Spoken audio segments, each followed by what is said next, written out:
So Congress just voted to subpoena every single Department of Justice file related to Jeffrey Epstein, and they want Ghislaine Maxwell to testify in public. If that doesn't raise your eyebrows, it should, because this is where law, political power, and elite secrets all collide. And the fight brewing underneath is just as much about transparency as it is about pressure. The vote was overwhelming. Unusual in today's fractured political climate. Both Democrats and Republicans said enough secrecy. The public deserves to know what the DOJ really did or didn't do about Epstein. That includes everything from his original sweetheart deal in Florida to his mysterious death in a Manhattan jail cell. And now Congress wants answers under oath. But here's the catch. Congressional subpoenas don't automatically override federal investigations, privacy laws, or the DOJ's discretion. So the question becomes, is this about legitimate oversight? Or is it about political theater? And depending on who you ask, you'll get very different answers. Let's back up. When Jeffrey Epstein was first investigated in the mid-2000s, he landed one of the most shocking non-prosecution agreements in modern history. Despite facing potential federal sex trafficking charges involving minors, he managed to secure a deal that kept him out of prison, negotiated largely in secret. Not just that, part of the deal was that his co-conspirators would also avoid prosecution. Flash forward over a decade, and that deal became the centerpiece of public outrage. How did someone like Epstein, connected to presidents, princes, and power brokers, dodge real consequences? That outrage built until he was rearrested in 2019. And then, in one of the most controversial moments in recent criminal justice history,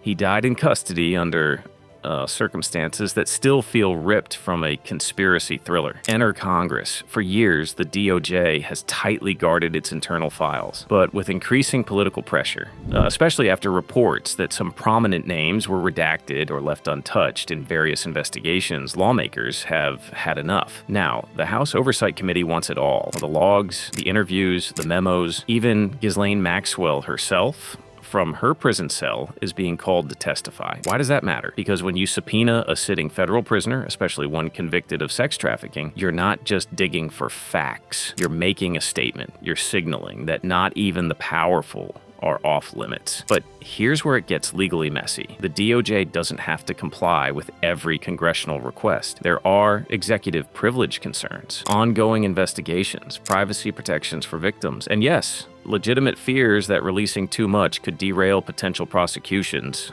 or violate due process. That's why some see this entire move as political pressure dressed up as transparency, especially with an election year on the horizon. It's not hard to imagine both parties trying to weaponize the Epstein files to either call out elite hypocrisy or shift blame for past cover-ups. But others argue this isn't politics, it's long overdue justice, because let's face it, Epstein's case was never just about one man. It was about a system that let him operate in plain sight for years. The public wants accountability, and for some, that starts with getting every shred of evidence out in the open. There's also the question of what Congress could even do with the files. Unlike prosecutors, lawmakers don't bring charges, but they can expose. They can hold hearings, they can shape public perception, and in today's media environment, that might be even more powerful than legal action. Still, there are limits. Subpoenas can be challenged in court. Maxwell's testimony, if it ever happens, will be highly controlled, and the DOJ may push back, especially if they believe the request crosses a line or jeopardizes legal proceedings. So, what happens next? First, we'll likely see legal back and forth. The DOJ could fight the subpoena, narrow its scope, or slow walk compliance. Maxwell's legal team might try to block her testimony or demand immunity. And behind the scenes, you can bet powerful interests are watching this very closely, because once those files start spilling out, names will be named. Second, expect political spin from every direction. Some lawmakers will say this is about protecting victims. Others will say it's about exposing the deep rot in elite institutions. And some will undoubtedly use it to cast suspicion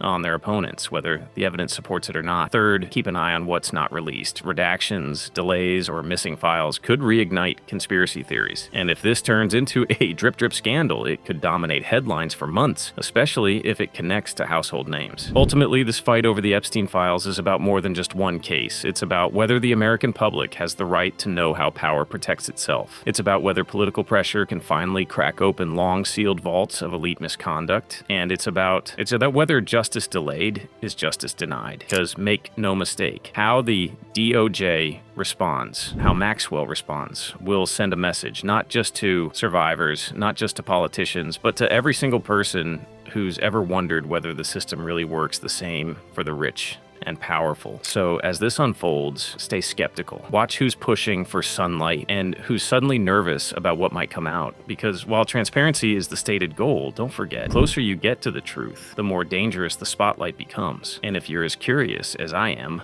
about what those sealed Epstein files might contain, or what Ghislaine Maxwell could say under oath, subscribe, because we're going to break it all down, piece by piece, right here on Due Process Daily.